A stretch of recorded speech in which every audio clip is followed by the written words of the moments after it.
Okay, so hello again guys. So for this video discussion, pag-usapan naman natin si audit of investments. So kung maaalala mo sa financial accounting and reporting mo, investment yung pinakakinatatakutan mo. Investment yung tinakbuhan mo. Investment yung pagtapos ng exam, sana hindi na isama sa susunod pang exam. Yan yung topic na ayaw halos lahat ng mga estudyante. Pero actually si investment masayang topic ito. Kapag na-master mo, kapag na-appreciate mo yung journal entries, na-appreciate mo yung rules, na-identify mo yung differences, maning-mani sa'yo si audit of investment. Ano ngayon ang kailangan mo lang dito? Kailangan mo lang ng sipag at tiyaga. Hindi kailangan ng talent, hindi kailangan ng genius, hindi kailangan na matalino ka. Ang kailangan lang dito sipag at tiyaga. So audit of investment tayo. So, let's say for example, ikaw, okay, si Mr. A, ako na lang. Okay, si Mr. A nag-invest kanino kay Mr. P. Okay, nag-invest siya ng 100,000 pesos. Si Mr. A, saan siya pwede mag-invest kay Mr. P? Sabi daw, pwede daw na si Mr. P ang kapalit ng 100,000 or si Mr. A mag-invest ng 100,000 kapalit ng number 1, equity securities ni Mr. P. Number 2, debt securities ni Mr. P. Number 3, pwede daw investment property. Pero mag-focus lang muna tayo dito sa equity and debt securities. Okay, yan lang naman yung kailangan natin sa pag-solve ng mga long problems. Si investment properties, hindi na masyado kasi si investment property, most probably papasok ito kapag nasa audit of property, plant, and equipment na tayo. Pero sa audit of investment, ito lang muna sa dalawa. Okay? Anong difference? Ganito lang yan. Pag si Mr. A nag-invest ng 100,000 kay Mr. P, kapalit ng equity securities ni Mr. P, ano mangyayari? Si Mr. P magbibigay ng shares. Okay? Kung nagbigay ng shares si Mr. P kay Mr. A, si Mr. A nagkaroon ng ownership kay Mr. P. Okay, ano naman pag debt securities? Parang sinabi, pag debt securities, nagbigay ng 100,000 si Mr. A kay Mr. P. Bakit? Kasi si Mr. P umutang daw kay Mr. A. So, anong binigay ni Mr. P? Kapalit nun is bonds. Si bonds ngayon is debt securities. So, bakit kailangan mong ma-differentiate kung equity securities or debt securities sila? Dahil yan dito sa ownership. Okay? Kasi pag the moment na mag-invest si Mr. A sa equity securities ni Mr. P, aba si Mr. A meron na siyang ownership kay Mr. P. Pag si Mr. A nag-invest ng bonds kay Mr. P, si Mr. A walang ownership kay Mr. P. Ang meron lang siya is the right to collect the 100,000 pesos. Okay, ano pang difference? Kapag nag-invest ka sa equity securities or sa shares, meron niyang income, tama? Ano yung income na tinatawag natin dyan? That would be the dividend income. Paano kapag nag-invest ka sa bonds? Meron ding income yan. Ano yung income na tinatawag natin doon? Yan ngayon yung interest income. So, know the difference. Okay, yan lang yung basic concept. Kailangan mo lang ma-identify yung differences natin. Okay? So, pasukin natin si ownership. Okay? Importante na malaman mo kung equity securities siya kasi yung ownership magva-vary. Depende daw kasi yung investment natin magva-vary depende kung ilang percentage yung owned ni Mr. A kay Mr. P. Ilang percentage yung nakuha ni Mr. A upon investing to Mr. P. So pasukin natin ito. Sabi daw kapag yung ownership daw ni Mr. A sa illustration natin is less than 20%, such investment is considered as a regular investment. And yung standard na ginagamit natin dyan is si PFRS 9. Okay? Alamin mo lang muna. Yan muna. Standard na gagamitin mo, PFRS 9. Kapag more than 20% na, but is not more than 50% or 20 to 50% or 20 to 50%, yung investment daw natin is considered as investment in associate and yung standard na ginagamit na natin dyan is PAS 28. Bakit PAS 28 na? Kasi kapag more than 20% na raw or less than 50% but is more than 20%, meron na daw tayong presumption of significant influence. Okay? Parang sinasabi na kapag investment in associate na yan, meron na daw significant influence. Or kapag merong significant influence, which is more than 20%, but is not more than 50%, meron ka ng, or investment na siya as an associate. Investment na siya in associate, and yung standard na ginagamit mo ulit, PAS 28. Okay? Kapag more than 50% na, ano na investment natin? Sabi daw, investment in subsidiaries. Yan ngayon yung isa sa pinakamahirap na topic sa Advanced Accounting and Reporting mo raw. That would be the PFRS 3 or PFRS 10 consolidation na tayo. Pero hindi na natin i-dig into deeper kay more than 50%. Dito lang muna tayo mag-focus sa first two investment. Kay regular investment, tapos kay investment in associate. Okay? Kapag more than 50% na, sabi daw, meron ka na daw presumption of control. Okay, meron na daw control. So kapag more than 20% but is not more than 50%, ang presumption mo merong significant influence. Pag more than 50%, ang presumption meron ng control. So anong difference ng significant influence tapos yung control? Malaking difference yan. Pag significant influence, sinabi daw, kapag merong decision making sa corporation natin, tama, meron ownership si Mr. A. Pag nagkaroon ng decision making doon sa corporation ni Mr. P, si Mr. A daw merong significant influence. Pag sinabing merong significant influence, si Mr. A is merong boses na magbigay ng opinion niya sa corporation ni Mr. P. May boses lang. Anong difference sa control? Pag control daw, kung ano yung decision ni Mr. A, yun yung masusunod sa corporation na yun. Okay? Significant influence, it can only influence the decisions of the others kasi nga mataas na yung percentage or yung ownership na pagmamayari niya. Kapag control tayo, kung ano yung sinabi niya, aba yun na yung masusunod. Okay? Kasi nga, more than 50% na. Ang kailangan mo lang naman to make a decision kapag corporation is usually majority of the owners or majority of the shareholders. Okay? So yun na, ulitin ko ulit. Paulit-ulit kong sinabi. This ownership thresholds are just a presumption. Pag sinabing presumption, parang sinabi assumption lang. Kapag hindi sinabi sa problem kung may significant influence, tapos more than 20% but not more than 50% yung ownership, ang presumption mo may significant influence and investment in associate. Okay? Presumption lang yan. Kasi merong instances na yung ownership mo is less than 20%, pero sinabi sa problem may significant influence or you can influence the decisions of the corporation. So, meron kang significant influence, pero wala kang control. Kahit na less than 20%, investment in associate, PAS 28 ka pa rin. Merong instances din na less than 50%. Okay? Hindi sumobra ng 50%, pero sinasabi meron ng control. Kahit na ganun yung nangyari, PFRS 3 na tayo. Uulitin ko, these thresholds are just a presumption. Meron ding instances na more than 50% na yung pagmamay-ari mo, pero wala ka pa rin control. So ano yon? Sabi daw, wala ka ding significant influence. So ibig sabihin, yung standard na gagamitin mo pa rin, PFRS 9 na tayo. Uulitin ko, these are just a presumption. Nakuha, presumption pa rin yan. So pasukin muna natin. Unahin natin si PFRS 9. Okay, ulitin ko importante na makita mo kung saan ka nag-invest. Saan nag-invest si Mr. A? Pag nag-invest siya sa equity securities, kailangan nating malaman ilan yung percentage ng ownership. Kasi kapag less than 50%, yung standard na ginagamit, PFRS 9. Less than 20%, PFRS 9. Pag more than 20%, but is not more than 50%, PAS 28. Okay? Pag more than 50%, may control, PFRS 3 or PFRS 10 na tayo. Kapag nag-invest sa debt securities, ay walang ownership yun. Walang problema. Anong kailangan na standard na gagamitin mo lang dyan? PFRS 9 lang tayo, always. Nakuha? Very good. So, pasukin natin si PFRS 9. Sa PFRS 9, tatlo yung classification of investment natin.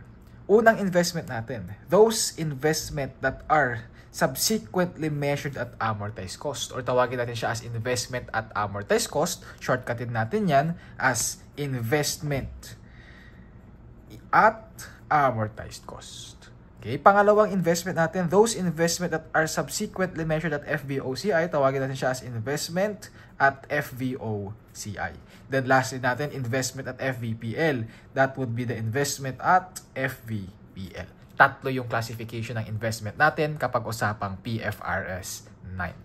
Sir, paano ko malalaman kung investment at amortized cost, kung investment at FVOCR, or at investment at FVPL yan? Meron tayong test yan. Okay, meron tayong business model test, tapos cash flow characteristic test. Sa cash flow characteristic test, i-identify mo, paano ba tayo makaka-receive ng pera dyan sa investment na yan? Sabi daw, if the investment is solely for principal and payment of interest, or shortcutin natin SPPI, sabi daw, it can be an investment at amortized cost or an investment at FVOCI. Pero pag hindi daw siya SPPI, residual definition, ipasok natin daw lahat yan sa investment at FVPL. Okay? Yung business model test naman, dito sa business model test, inaalam natin, ano yung purpose? Bakit ka nag-invest? Okay, ulitin natin, sa cash flow characteristic, sa ano ba yung way na magkakaroon tayo ng pera doon sa investment natin. Kapag solely for payment of principal and interest, makakakuha ka ng cash, dalawa to. It's either amortized cost or FVOCI. Pero pag hindi SPPI, FVPL tayo. Paano ko ngayon malalaman, sir? Kung investment at amortized cost or at investment at FVOCI? Tingnan mo yung business model. Ano ulit yung business model natin? Kung ano yung purpose, bakit ka nag-invest? Ano yung saan mo gagamitin yung investment natin? Ito yan. Kapag daw hold to collect, pag sinabing hold to collect, nag-invest ka sa bonds. Nag-invest ka sa bonds para saan? Para makakolekta ka lang ng pera. So ano daw yung classification? Investment at amortized cost. Paano sir kapag nag-invest ako sa bonds para makakolekta ako ng pera? Tapos gusto ko ding ibenta yung bonds kapag if ever tumaas yung fair value ng bonds. Hold to collect and sell na yon. Ano na ngayon yung classification daw? Investment at FVOCI. Paano ko malalaman pag FVPL, sir?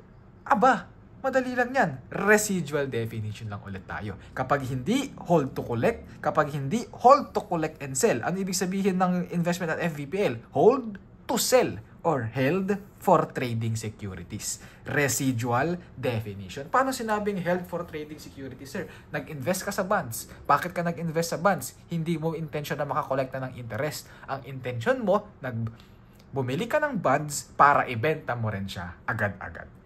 Investment at FVPL tayo. Okay? Sir, bakit ko naman kailangang ma-differentiate kung investment at amortized cost, FVOCI, or FVPL? Kasi magkaiba tayo ng measurement principles. Okay? Initially, those investment that are classified as amortized cost, ang initial measurement niyan is at fair value plus transaction cost. Sir, ano yung transaction cost? Those are the transactions or those are the expenses that are incurred, that are necessary sa investment natin. Let's say, for example, merong commissions expense, brokers expense. Necessary cost yun para mag-take into effect yung investment natin. Yung transaction cost na yun, capitalizable yun sa investment kapag investment at amortized cost. Actually, same lang yan pag investment at FVOCI. Ang initial measurement lang din natin is fair value plus transaction cost. Magkakaiba lang tayo pag investment at FVPL kasi ang initial measurement is fair value lang. Sir, saan napunta yung transaction cost? Tandaan mo, transaction cost are expense outright. Okay? Treated daw siya as expense. Hindi daw siya kasama sa cost ng investment. Medyo magulo, sir. Medyo magulo. Sige, lagyan natin ng illustration. Let's say, for example, si Mr. A ulit, nag-invest 100,000 kay Mr. P. Merong transaction cost na na-incur amounting to 10,000. Question. Okay, question natin. Sir, magkano initial measurement ng investment ni Mr. A kay Mr. P pag classified as investment at amortized cost? Magkano? 110,000. 100 plus yung transaction cost of 10,000. Kasi nga, fair value plus transaction cost. Nakuha? Sir, ano ba yung fair value na yan? Yun na yun. Kung magkano binayad mo, ano ba yung binayad mo dyan? Cash. Ano ba yung fair value ng cash? Yung face amount. Ano yung face amount? 100,000. Okay? Nakuha? Paano, sir, kapag hindi ako nagbayad ng cash? Nag-invest ako sa bonds, kapalit ng additional ng iba pang bonds. Or nag-invest ako sa equity, kapalit ng bonds. Ano yung magiging fair value ko? Balik ka ngayon sa principles natin ng bonds. Okay? Kapag long term yan, kailangan mong i-present value. Yung present value natin, yun yung fair value ng investment mo. Nakuha? Meron naman tayong illustration dyan. Huwag kang maiinip. Okay?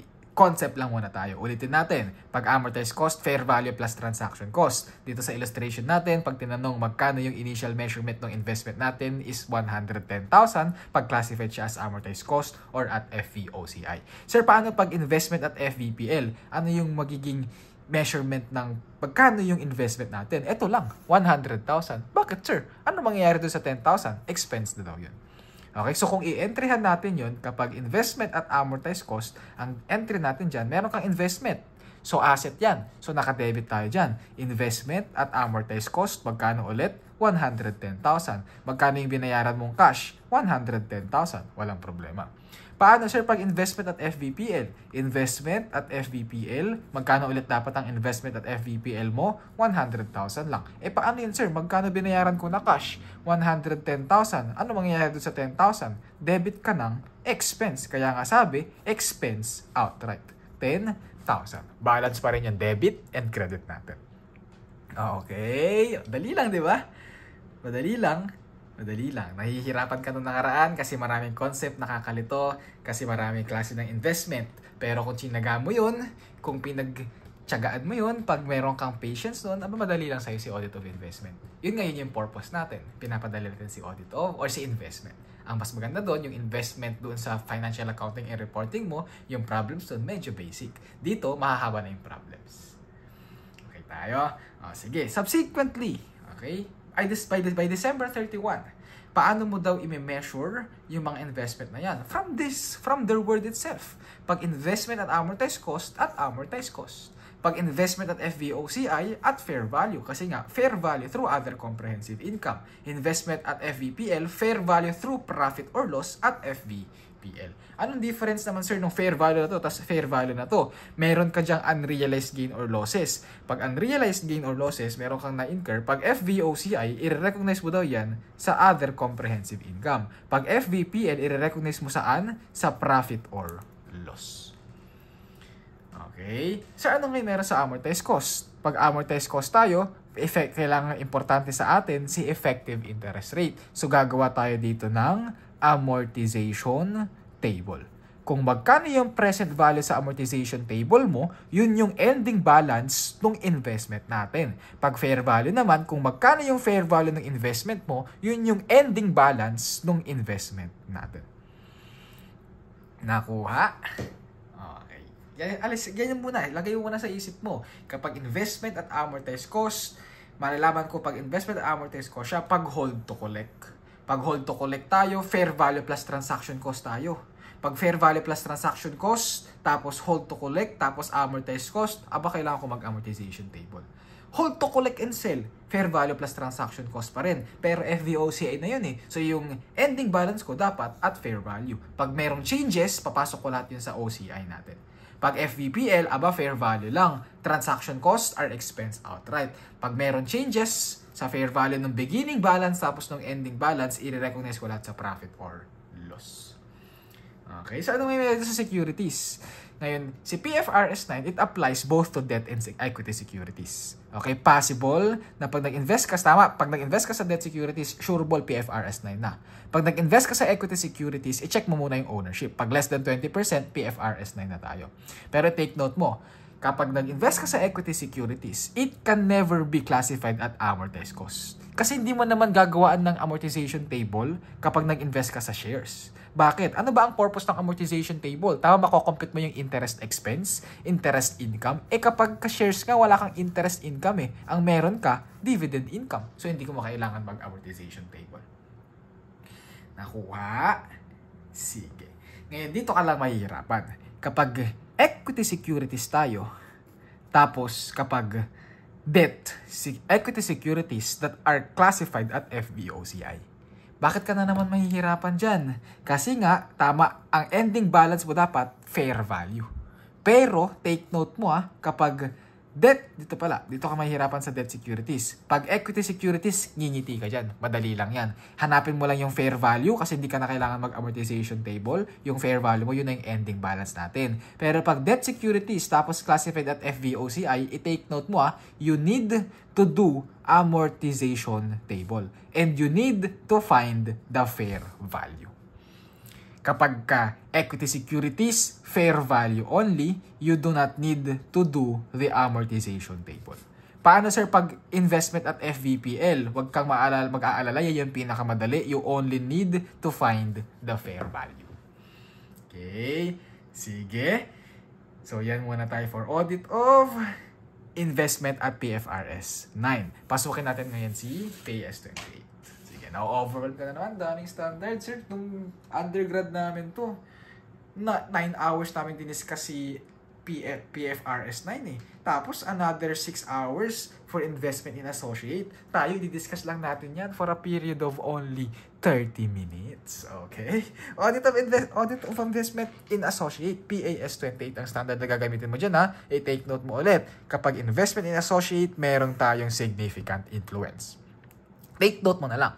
Kapag nag-invest ka, tama, pag magkakaroon ka ng investment in associate, pag nag-invest ka sa equity securities. Ngayon, yung equity securities mo or equity shares mo, it's either ordinary shares or preference shares. Paano ka magkakaroon ng significant influence? Dapat, yung meron lang voting rights.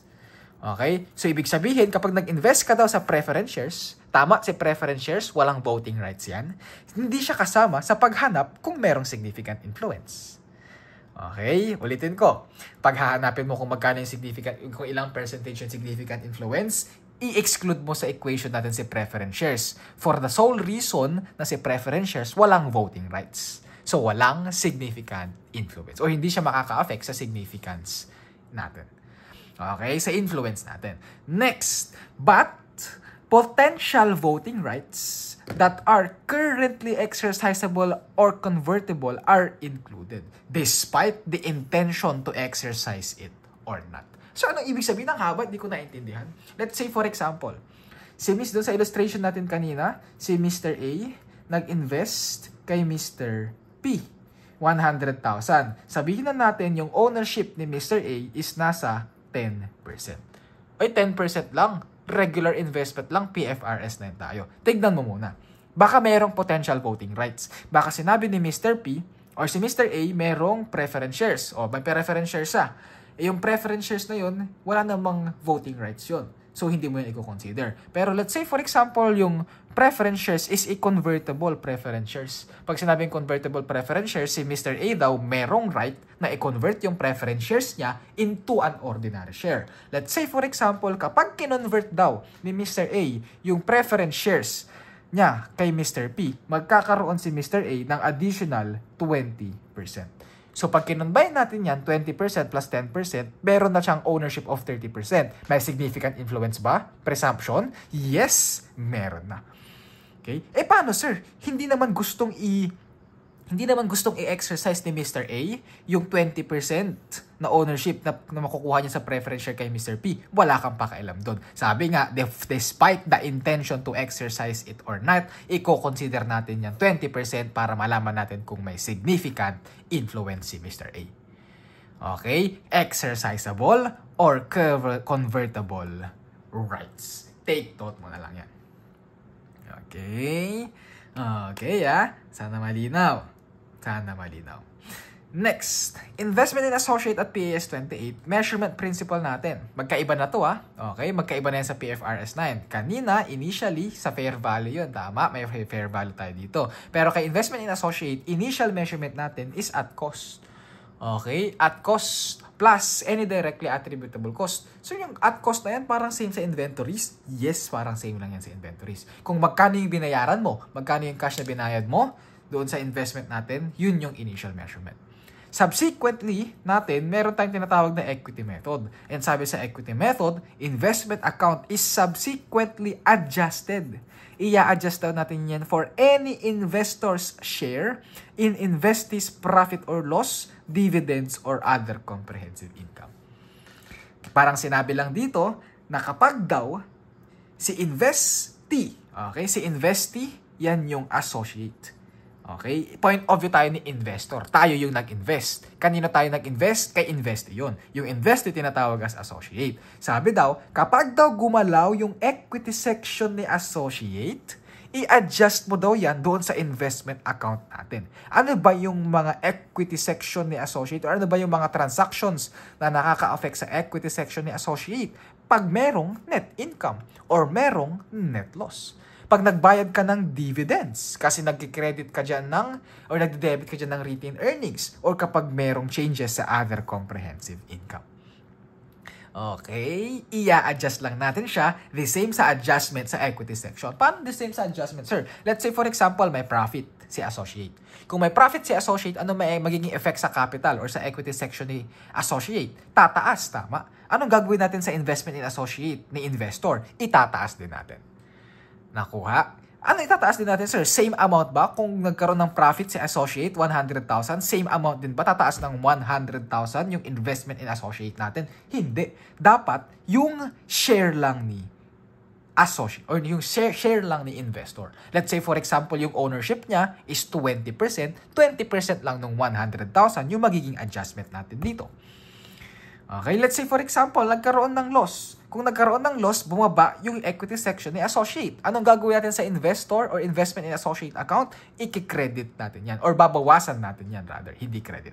Babawasan din natin siya. So, i-reflect lang natin. Nagmi-mirroring lang tayo. Kaya ngayon, lalabas itong T account natin na to. Let's say for example, meron kang T account na investment in associate. Tataas yan, magde-debit ka pag meron kang share in the net profit. Magki-credit ka naman pag meron kang share in the net loss. Pag merong dividends na binayaran, magki-credit tayo. Babawasan natin yung investment in associate natin. Pag merong gain sa OCI, magde-debit. Pag merong share sa OCI or merong loss sa OCI, magki-credit tayo. Babawasan natin pag credit, tataasan natin kapag debit. Okay, ganyan lang yan kadali. Ganyan lang yan kasimple. Investment in associate. Ito lang medyo nagpapahirap pero dapat master mo na to Kasi kung nasa audit ka na, marunong ka na mag-business combination. So ngayon, tandaan mo na lang, relevant sa atin si intercompany transactions. Ano yung intercompany transactions na yan? Tama, meron tayong investor. Ikaw yan, nag-invest ka. Kanino? Kay associate. Let's say for example, si investor tapos si associate nagkaroon ng transaction. Nagbentahan silang dalawa. Tama, si investor pagmamayari niya si associate. Kung si investor pagmamayari si associate, si investor nagbenta kay associate, ay aba, parang sinasabi na nagbenta si investor sa sarili niya. Anong tawag doon? Intercompany transaction. Kung nagbenta ka sa sarili mo, kung nagbenta ka, nag-recognize ka ng profit. Kanino ka nagbenta? Sa sarili mo. Dapat ba mag-recognize ka ng profit? Hindi. So, anong gagawin natin? It must be eliminated before computing the investor's share in the net income of associate. Okay? Kasi parang ganito. Ngayon, ano ibig sabihin ng downstream and upstream? Pag si investor ang nagbenta kay associate, ang tawag doon downstream. Kasi nga, nagbenta siya pababa. Pag si associate naman ang nagbenta kay investor, ang tawag doon upstream. Bakit nga? Kasi nga, nagbenta tayo pataas. Sino bang mas mataas? Yung nagmamay-ari o yung pagmamay-ari? Siyempre yung nagmamay-ari. Sino yung nagmamay-ari? Si investor. Okay? Ngayon, punta natin to. It must be eliminated before computing the investor's share the net income of associate. Bakit? Let's say, for example, merong net income si associate. Ang amount ng net income natin is 1 million pesos. Nagkaroon ng transaction, sabihin na natin, upstream transactions. Si associate nagbenta kay investor. Nung nagbenta si associate kay investor, nagkaroon ng gain si associate amounting to 100,000. Si associate nagbenta kanino? Sa sarili lang din niya. Okay? Yung gain na to, kasama yun sa net income na i-report ni associate na 1 million pesos. Na dapat wala namang profit. So alisin natin yan dito. So dapat yung magiging adjusted net income lang natin is yung 900,000 pesos. Yung 900,000 pesos, yun ngayon yung i-reflect mo dito. Okay? Kailangan mo i-consider yung mga intercompany transactions. Just be careful with it. Okay? Ano pa yung kailangan mo i-consider? Ito naman. Okay? Merong instances na yung cost na pinambili mo is hindi equal doon sa investment or doon sa binili natin. Let's say for example, yung cost natin is nasa 100,000. Yung total value or yung 20% na nabili mo, ang total amount ng 20% is nasa 200,000. So, it is not equal to the 100,000. So, parang sinasabi, meron kang 100,000. Sabi daw, yung 100,000 na yan, goodwill daw yan, pero hindi yan i-recognize under investment in associate. Kaya ano ngayon ang importante natin? Ano ngayon yung importance nito dito sa investment in associate natin? I-identify mo. Bakit 100,000 lang yung binayad natin out of 200,000 na nabili natin? Possible merong discrepancy. Ano yung discrepancy? Changes in fair value. Let's say for example, kaya 100,000 mo lang siya binili kasi yung carrying amount nung PPE natin dito is nasa 1,000,000 or nasa 200,000, nasa 300,000 pesos. Okay? Yung carrying amount, 300,000. Pero yung fair value nung PPE natin or nung building dapat is nasa 100,000 lang. So merong difference of o nasa 200,000 lang. So merong difference of 100,000. Kaya daw 100,000 lang yung binayaran natin. Okay, yun yung difference. Ano ngayon yung 100,000 na yan? Tama yung 100,000 o yung 300,000, yan yung dinedepreciate ni associate. Yan yung dinedepreciate na kasama sa 1 million natin. Ano ba dapat yung i-depreciate mo? Dapat 200,000 lang. Okay, so merong discrepancy. Merong changes. Yung should be mo, 200,000 lang dapat ang dinedepreciate. Pero yung dinedepreciate mo, 300,000. So meron ngayong discrepancy yung expense, yung depreciation expense mo, doon sa actual expense natin. So, kailangan mo din yung i-reflect sa net income natin. Nakuha? Basta yun na lang muna. Kailangan mo i-identify, baka may intercompany transactions. Baka meron kang kailangan i-adjust sa mga depreciation expense kasi yung cost natin is not equal to the purchase price. Pero wag ka mag-alala, meron tayong illustration dyan, patadaliin natin yan. Okay? So, punta tayo dito. Illustration number 1. Let's apply all the concepts that we have learned. So sabi, illustration number 1, on January 1, 2025, Palmolive Company purchased bonds. Oy, take note mo na. Saan siya bumili? Bonds. Oy, kung bonds siya nag-invent na bumili, debt securities, hindi ko na kailangang isipin kung investment in associate yan. Alam ko na, PFRS 9, yes, napadali yung iisipin ko. Okay, yung face amount daw, 5 million pesos. The entity paid 4,600,000 plus transaction cost. Uy, nagbayad siya ng 4,600,000, yan na yung fair value. Sir, hindi ba 5 million yung fair value? Hindi. Kano ba yung binayad natin? 4.6. Yun yung fair value natin. Uy, meron daw plus transaction cost of 142,000. I-take note mo na lang, transaction cost yan. Tignan natin kung relevant sa atin si transaction cost or kung i-expense ba natin yan. Next paragraph. The business model, ayan na, of the entity in managing the financial asset is to collect contractual cash flow that are solely payment of principal and interest or SPPI. Kung SPPI, it's either FVOCI or at amortized cost. Tapos sabi, collect contractual cash flows. Ay, meron pa pala and also to sell the bonds in the open market. Collect and sell. Ano na ngayon yan? Investment at FVOCI. Galing mo. Ganun lang mag-analyze. Next, the bonds mature on December 31, 2027 and pay 6% annual interest on December 31 each year with 8% effective yield. 8%, ano tawag dyan? Effective interest rate. Importante ba sa atin si effective interest rate? Yes, kasi investment at FVOCI, tapos bonds, ay nako, mag-a-amortization table tayo.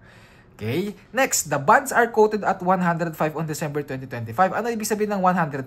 Sabi daw, yung fair value daw by December 31, 2025 is at 105%. So, i-take note mo. Yan na yung fair value natin. Sir, importante ba yung fair value sa atin? Yes, kasi investment at FVOCI. Dapat yung ending balance mo is yung fair value. Okay, sabi dyan, 110% naman daw on December 31, 2026. Tapos noong 2027 daw, yung fair value daw is equal to the face amount and naibenta na raw siya. Or nag-mature na siya. Okay, nag-mature na. Requirement lang muna natin. Compute for the balance of investment in 2025 and compute for the other comprehensive balance in equity section of 2025. So, ganito mo muna yan gagawin. Okay, gawa ka na lang ng T-account. Okay, madali lang pag si investment pag alam mo mag-T account Investment at FVOCI. Yan muna. Entryhan muna natin. By January 1, 2025, ano magiging entry mo nung nag-invest ka? Tama, magkakaroon ka ng debit investment at FVOCI, tapos nagbayad ka ng cash. Credit ka ng cash, magkano yung binayaran mo na cash? Tama, 4.6 plus 142,000.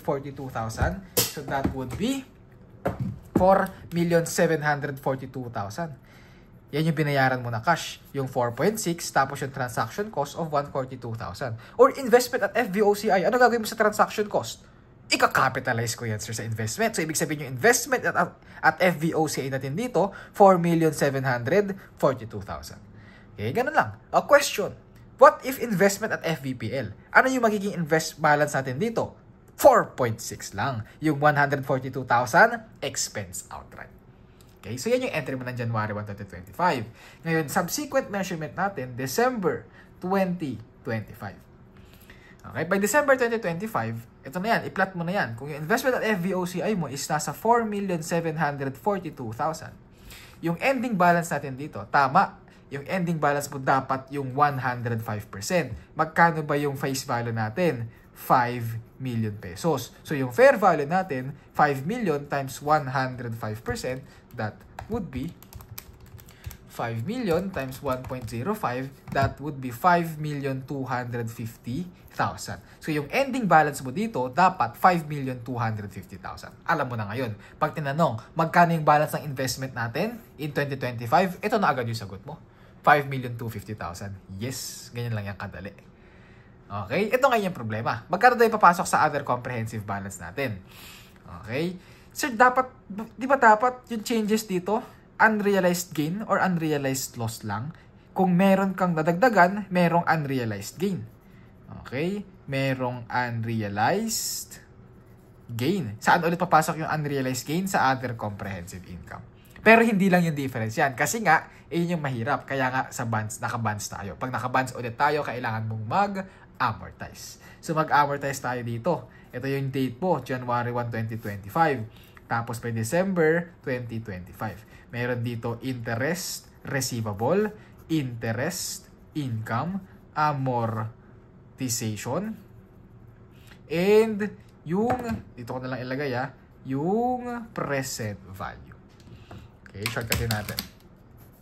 Magulo, sorry. Ngayon, magkano present value mo ulit? Nasa 4,742,000. Saan nakuha yung 4,742? Yan yung initial measurement.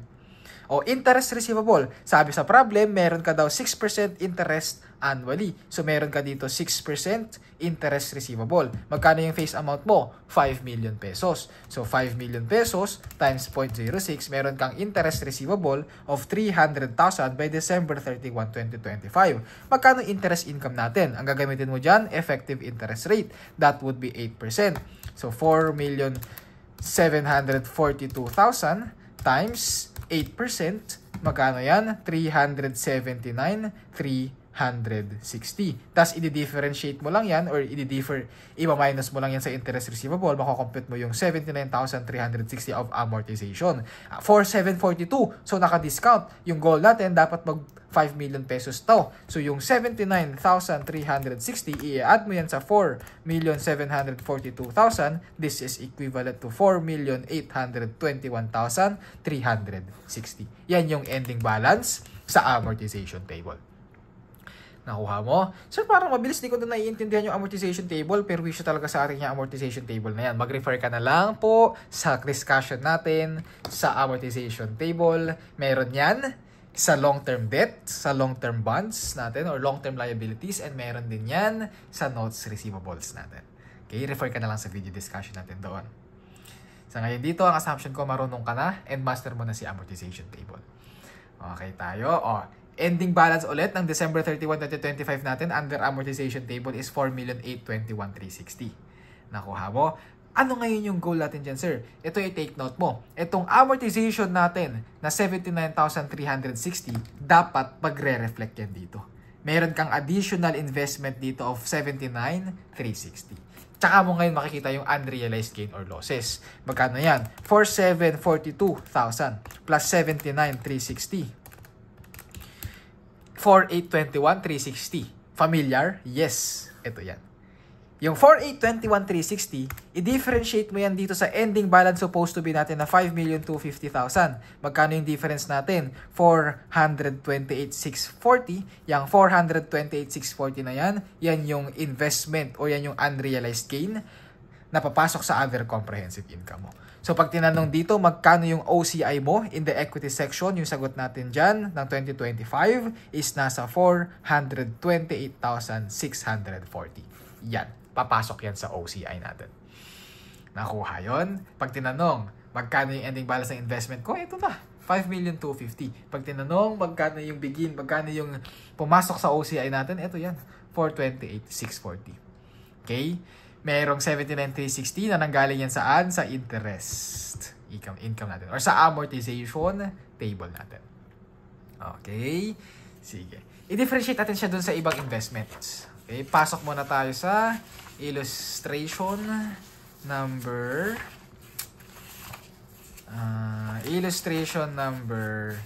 7. Sige. Dito muna, illustration number 7. Sabi sa illustration number 7, on January 1, 2025, CBA purchased 5-year bonds with face amount of 8 million and stated interest of 10% per year payable semi-annually, January 1 and July. The bonds were acquired to yield 8% that are classified as financial asset at amortized cost. Uy, sinabi na, yung investment ko daw at amortized cost. Uy, wala na problema. Requirement, compute the ending balance of the investment at 2025. So, hanapin natin ngayon, magkano yung fair value ng investment natin? Ang binigay sa akin, face amount eh. Hindi binigay yung fair value. Tama, pagka ganyan, amortized cost, yung fair value mo is equal to the present value. Fair value is equal to the present value. So, i-present value natin yung investment. So, magkano yung investment face amount natin? 8 million pesos. It is to be paid lump sum payment. So, kung lump sum payment tayo, yung gagamitin mo, present value of 1 tayo dito. So, that would be 0.6756. So, 8 million times 0.6756. Tapos, tama, mayroon siyang interest annually. Magkano yung interest annually daw? Sabi, 10%. So, 10% interest annually, kaso payable semi-annually. So, gamitin mo 5%. 8 million times 5%. Okay, take note mo dito, 5% yan. Yung nakikita. Take note mo dito, 5% yan. So, 8 million times 5%, that would be 400,000. So, meron kang 400,000 of interest payable semi-annually. Tapos, hanapin mo din yung present value ng 400,000. Kung payable yan every semi-annually, gagamitin mo is yung PV of annuity. Okay? Anong gagamitin mong rate dito? Dalawa kasi yan. It's either 5% or 4%. Siyempre, doon tayo sa effective interest rate. Yung effective interest rate, 8%. So, times 8.11. So, hanapin lang natin yung product natin dyan. 8 million times 0.6756. This is equal to 5,404,800. And plus, 400,000 times 8.11. This is equal to 3,244,000. And plus, yung total natin dito is 8,648,800. Yung face amount, 8 million. Yung present value, 8,648. So, merong hindi yan discount. Ano tawag dyan? Premium. Okay? So, kung investment at amortized cost to, mag-a-amortization lang tayo. Hanapin natin magkano ending balance at 2025. Ulitin ko yung concept kanina, yung ending balance at 2025 is equal dun sa present value sa amortization table natin ng 2025 December. So, hanapin natin January 1, 2025. Tapos, mayroon dito July 2025 kasi magbabayad siya semi-annually. Then, by December 2025. Meron ulit yan, same lang yan, interest receivable, interest income, then amortization. Tapos nandito yung present value natin. Pag interest receivable ulit, yan yung nominal rate. Magkano yung nominal rate mo? 5%. Yung interest income natin, yan yung effective interest rate. Effective interest rate mo is 8%, divide it by 2, 4%. Yung amortization natin, difference lang natin dito. By January 1, 2025, magkano present value natin? 8,648,800. Okay, hanapin natin magkano interest receivable mo ulit? Semi-annually, tama, 400,000. So, fixed na yan, 400,000 dito. Magkano interest income mo? Yun yung effective interest rate times the present value. 8,648,800 times 4%. This is equal to 345,952. Yung difference natin na 54,048 is i-less natin sa 8,648,000. So, less 8,648,800. This is equal to 8,594,752. Sir, bakit niles natin? Kanina in-add natin O, wag ka malilito 8,648 naka-premium tayo. Dapat after, ilang years to? After 3 years, nga ba?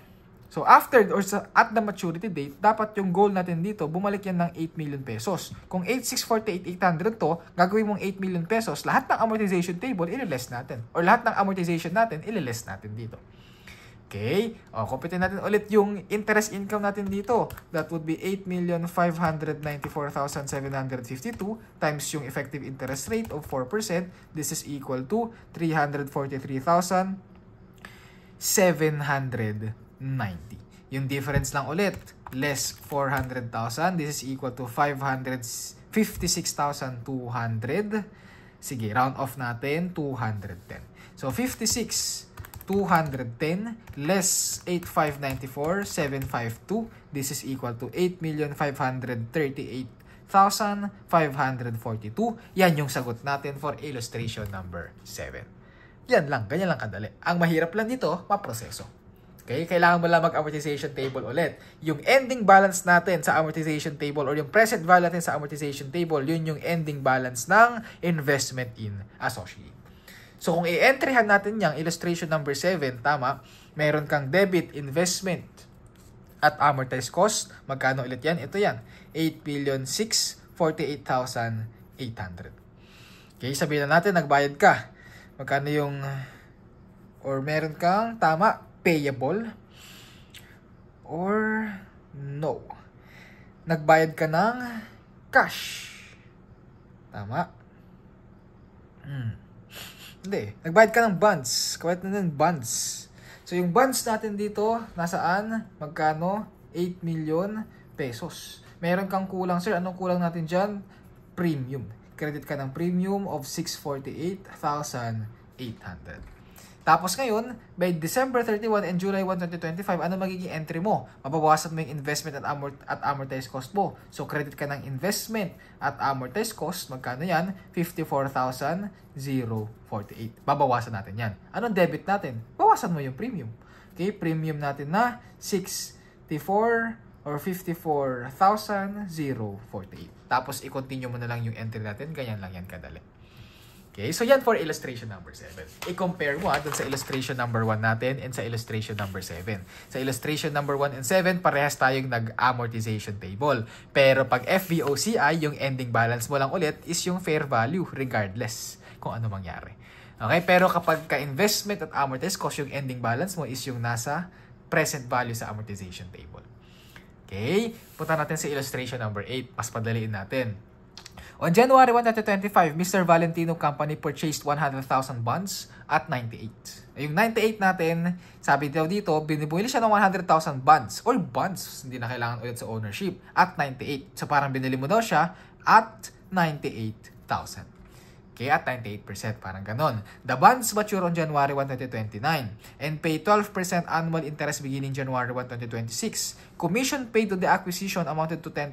Oy, take note mo, yung 10,000 pesos transaction cost yan. The objective of Mr. Valentino's business model is to sell the investment in the near term. Oy, to sell, hindi hold to collect. Hindi hold to collect and sell. Ano siya?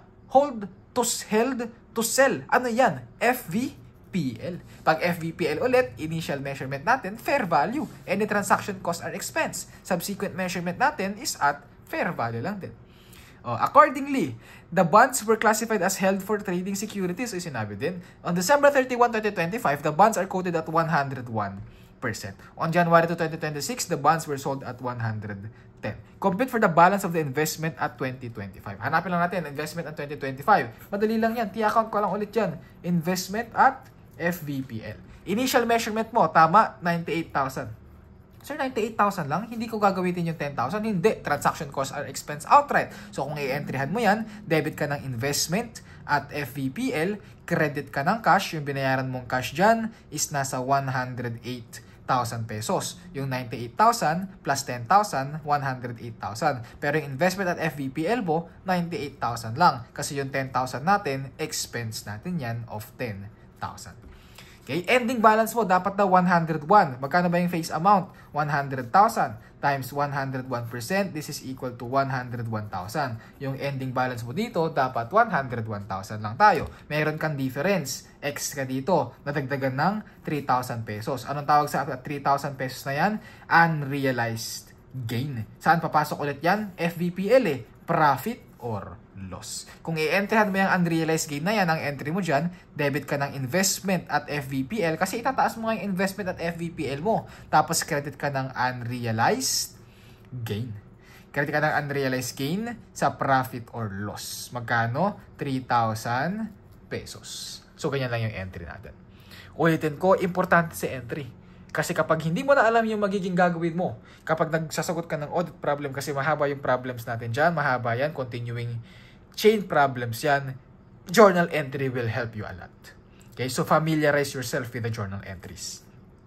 Okay, kasi kapag hindi mo na alam yung gagawin mo, balik ka lang sa concept ng journal entry natin. For sure, kapag pinilit mong sagutan yan, masasagutan natin yan. Okay, next natin, illustration number 9. On January 1, 2025, CPA Company purchased 12,000 shares, o shares na, so may ownership na, of CBA Company Corporation for 100,000. Commission paid to broker amounted to 5,000. On December 31, 2025, the shares are quoted at 10 pesos per share. On January 3, 2026, all the shares were sold for 174. Hindi sinabi yung ownership, i-assume mo muna, PFRS 9 muna tayo dito. Okay, hindi sinabi kung anong investment. Pag hindi sinabi kung anong investment, always remember, pasok ka muna sa FVPL. Okay, kung FVPL ito, okay, magkano yung binayaran mo? 100,000. So, debit ka ng investment at FVPL of 100,000. Nagbayad ka ng cash of 5,000, ay, wala tayong problema dyan. Expense mo lang yan. 5,000 pesos, credit ka ng cash of 105,000. Tapos sabi daw, shares are quoted at 10 pesos. Parang sinasabi, yung fair value daw ng each share natin is nasa 10 pesos. So kung gagawa ka ng T-account lang ulit dito, investment at FVPL, beginning balance mo, 100,000. Yung ending balance mo dapat, magkano ba yung binili mong shares? 12,000 shares times 10. Dapat yung ending balance natin, 120,000. Kung 120,000 yan, meron kang gain na naman of 20,000 pesos. Pag tinanong magkano ending balance ng investment at 2025, yan na, 120,000. Easy. Okay. So yan for investment at PFRS 9. So puntahan naman natin si investment in associate. So meron tayong illustration din for investment in associate dito.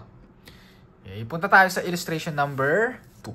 Sabi sa illustration number 2, on January 1, 2025, Aura Company acquired 20% of the ordinary shares. Uy, bumili ng 20% ng ordinary shares for 6 million pesos. Ay aba, 20%? May significant influence ba? Yes, may presumption tayo of significant influence. On this date, all the identifiable assets and liabilities of the associate were recorded at fair value.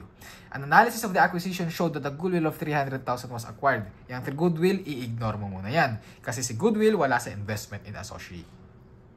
Okay, meron daw net income of 3 million, dividends paid of 1 million ng 2025 and 2026 respectively, 4 million and 1.5 naman kay 2026.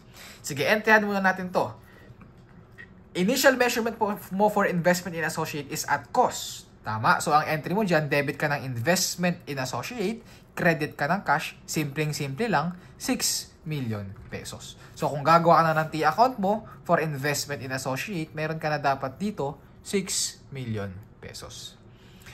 Next, tama, i-reflect mo lang siya sa any changes ni associate. O sabi daw, si associate daw natin, meron daw mga transactions na to. Okay, merong net income. O yung net income, dapat i-reflect natin yan dito kasi tataas yung equity section ni associate ng 3 million pesos. Yung 3 million pesos ba, i-add mo dito sa debit natin? Hindi. Yung 3 million pesos, dapat yung share lang ni equity or share lang ni investor, which is 20%. Pero tignan mo muna, baka may intercompany transactions. Sabi, in December 2025, the associate sold to Aura. Uy, anong tawag dyan? Upstream sale. Okay, may upstream sale tayo for 900,000. Yung selling price daw, 900,000. The cost of the inventory is 600,000. The inventory remained unsold by Aura on December 31, 2025. However, it was sold by Aura in 2026. So, kung meron kang selling price of 900, cost of goods sold of 600,000, meron kang gross profit of 300,000. Meron kang gross profit of 300,000. Yung gross profit na yan, kasama yan sa 3 million pesos na net income mo. Eh, dapat hindi yan kasama. So, anong gagawin mo? Aalisin natin yan dito. So, dapat yung adjusted net income mo lang is nasa 2,700,000. Tapos hanapin mo, magkano yung share ni investor dyan? 20%, tama? So, 2,700,000 times 20%, this is equal to 540,000. So, by 2025, meron ka dito, 540,000 share in the net income of the associate. Kung i-entryhan mo yung increase na yan, ang entry mo dyan, debit ka ng investment in associate, credit ka ng share in the net income of associate amounting to 540,000. Okay, ganyan yung entry. Okay, o tapos, 2025 siya, nagbayad ako ng dividends paid eh. Kung nagbayad ka ng dividends paid, makaka-affect yan dito, tama? Yung buong 1 million pesos pa? Hindi. Dapat yung share lang natin, which is nasa 200,000. 1 million times 20%. Anong entry natin dito, sir? Kung nag-entry ka ng ganyan, babawasan mo yung investment in associate mo, aba, credit ka ng investment in associate dito, 200,000. Eh, ano ba yung na-receive mo? Dividends na nabayaran na. So, nag-debit ka ng cash, 200,000. So, yan yung entry natin for 2025. Meron pa bang transactions na nangyari sa equity section ni associate? Wala naman na. So, ito na yung ending balance natin. 6 million plus 540 less 200,000. This is equal to 6,340,000. Pag tinanong magkano yung ending balance sa 2025 na investment or magkano yung investor share in the profit of the associate in 2025, ito yung sagot natin. 540,000. Pag tinanong magkano yung ending balance in investment in associate ng 2025, 6,340,000. Eh, ang tanong sa atin 2026 eh. Meron transaction ng 2026, i-adjust lang ulit natin. 2026, merong net income of 4 million pesos. Tingnan ulit natin. Kung meron kang net income of 4 million pesos, baka meron kang intercompany transactions. Sabi, in December 2026, the associate sold inventory to Aura for 750. Nagbenta na naman si associate. Upstream na naman yan. Meron na naman daw selling price of 750,000. Cost of the inventory is equal to 500,000. Ay, meron akong gross profit na nirecognize na 250,000 na dapat hindi ko i-recognize. So, alisin natin yan dito. Nakuha? O, ito pa ngayon. Huwag mong kakalimutan. Yung 300,000 before, na hindi mo ni-recognize or na-recognize mo na kasama sa 3 million pesos na 300,000, inalis mo yun, tama?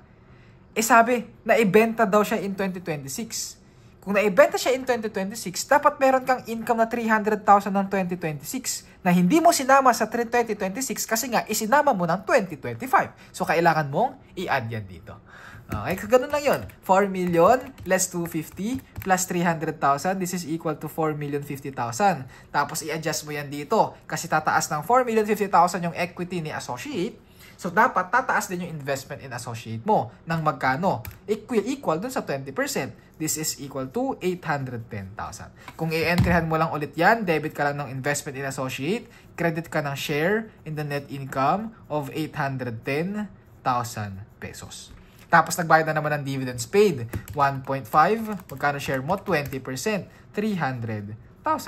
So, ano lang ulit entry mo dyan? Debit ka lang ulit ng cash, credit ka ng investment in associate, 300,000.